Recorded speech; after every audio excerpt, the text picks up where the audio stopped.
கர்த்தருக்குள் பிரியமானவர்களே, ஆண்டவராகிய இயேசு கிறிஸ்துவனுடைய புண்ணிய நாமத்தினாலே உங்களை நான் வாழ்த்தி வரவேற்கின்றேன்.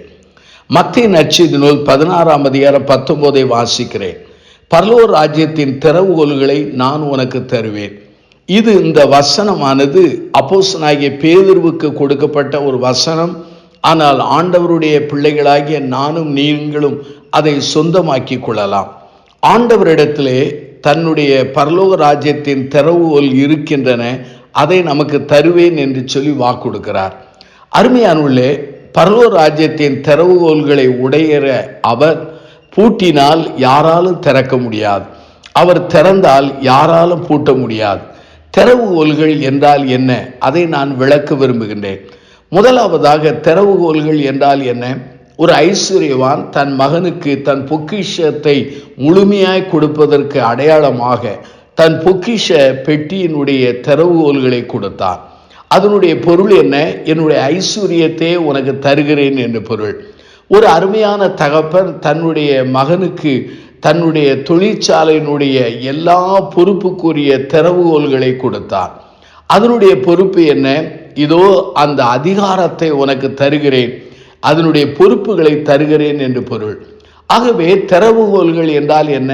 ஐஸ்வர்யத்தை கொடுப்பதற்கு அடையாளம், பொறுப்புகளை கொடுப்பதற்கு அடையாளம், அதே சமயத்தில் அதிகாரத்தை கொடுப்பதற்கு அடையாளம். நம்முடைய ஆண்டவராகிய இயேசுவானவர் தம்முடைய ஆவிக்குரிய ஐஸ்வர்யத்தை நமக்கு தருகிறார், ஆவிக்குரிய அதிகாரத்தை தருகிறார், ஆவிக்குரிய பொறுப்புகளை நமக்கு தருகிறார். அருமையானவர்களே, வேதாமத்தை நீங்கள் வாசிக்கும் பொழுது நம்முடைய வேதாமத்திலே ஏராளமான பரலோக ராஜ்யத்தின் திறவுகோல்கள் என்று குறிப்பிடக்கூடிய பல காரியங்கள் இருக்கிறது. ஒன்று, ஆண்டவரின் வார்த்தை, திருமறை வார்த்தை. தேவனுடைய சித்தத்தையும் எதிர்காலத்தையும் அறிந்து கொள்ளக்கூடிய திறவுகோலாக இந்த திருமறை வசனத்தை நமக்கு தந்திருக்கிறார். ஆண்டவராகிய இயேசு கிறிஸ்துவின் இரத்தம், இது ஒரு அருமையான திறவுகோல். பரிசுத்த ஆவியானுடைய நிறைவு, அந்த வரங்கள், இது ஆவிக்குரிய ஒரு பரலோக ராஜ்யத்தின் திறவுகோல் ஆகும். இன்னொரு திறவுகோல் இருக்கிறது. அது என்னவென்று சொன்னால், நம்முடைய ஆண்டவராகிய இயேசு கிறிஸ்துவாகிய கர்த்தராகிய இயேசு கிறிஸ்துவின் நாமம் ஆகும். இந்த நாமமானது மேலான நாமம் என்று சொல்லி வேதவசனம் சொல்கிறது. பிலிப்பியர் நிருபம் 2ஆம் அதிகாரம் 9 - 11 வாக்கியங்களை வாசித்து பாருங்கள். 11வது வாக்கியம் சொல்கிறது, எல்லா நாமத்திற்கு மேலான நாமத்தை அவருக்கு தந்தளினார். ஆகவே கர்த்தராகிய இயேசு கிறிஸ்துவின் நாமம் மேலான நாமம். இந்த நாமத்துக்கு முன்பாக எல்லாருடைய முழங்கால்கள் முடங்கப்படும் என்று சொல்லி வேதவசனம் சொல்லப்படுகிறது. கர்த்தராகிய இயேசு கிறிஸ்துவின் நாமமானது நமக்கு அற்புதங்களை கொண்டு வருகிற நாமம், நம்முடைய வாழ்க்கையிலே அடையாளங்களை பெற்றுக்கொள்ள உதவுகிற நாமம். அது மாத்திரமில்லாமல் அசுத்த ஆவிகளின் போராட்டங்கள், சாத்தானின் கட்டுகளை உடைக்கிற அந்த நாமம் அந்த ஆண்டவராகிய கர்த்தராகிய இயேசு கிறிஸ்துவின் நாமம். இந்த இயேசு கிறிஸ்துவின் நாமத்தை ஆண்டவர் நமக்கு ஒரு பரலோக ராஜ்யத்தின் திறவுகோல் போல் தந்திருக்கிறார். அநேக சமயங்களிலே நானும் நீங்களும் அதை பயன்படுத்தாமல் போய்விடுகிறோம். ஆனால் இங்கே வேத வசனத்தை நீங்கள் வாசித்து பாருங்கள். யோவான் நற்செய்தி நூல் 14ஆம் அதிகாரத்தை நீங்கள் எடுத்துக்கொள்ளுங்கள். அதிலே 13வது வாக்கியத்திலே நம்முடைய ஆண்டவராகிய இயேசுவானவர் சொல்கிறார், நீங்கள் என் நாமத்தினாலே எதை கேட்பீர்களோ குமாரனில் பிதா மகிமைப்படும்படியாக அதை செய்வேன்.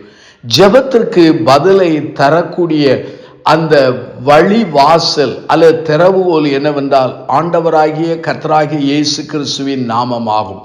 அது மாத்திரமல்லாமல் அப்போஸ்தலர் நடபடியின் புத்தகம் 4ஆம் அதிகாரத்தை எடுத்து வைத்துக் கொள்ளுங்கள்.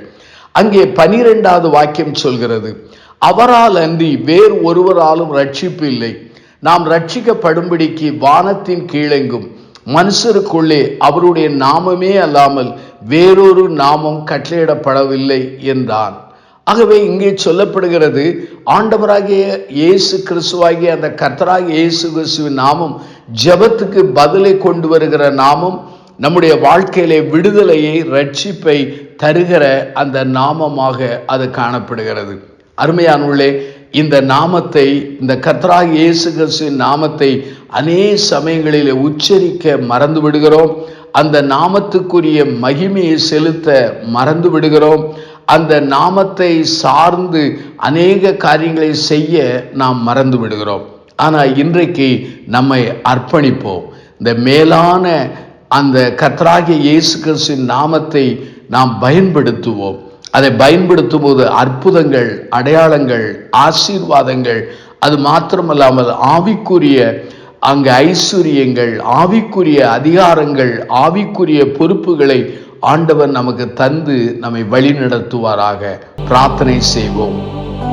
ஜீவனுள்ள பிதாவே, இந்த நல்ல நாளுக்காக நாங்கள் நன்றி சொல்கிறோம்.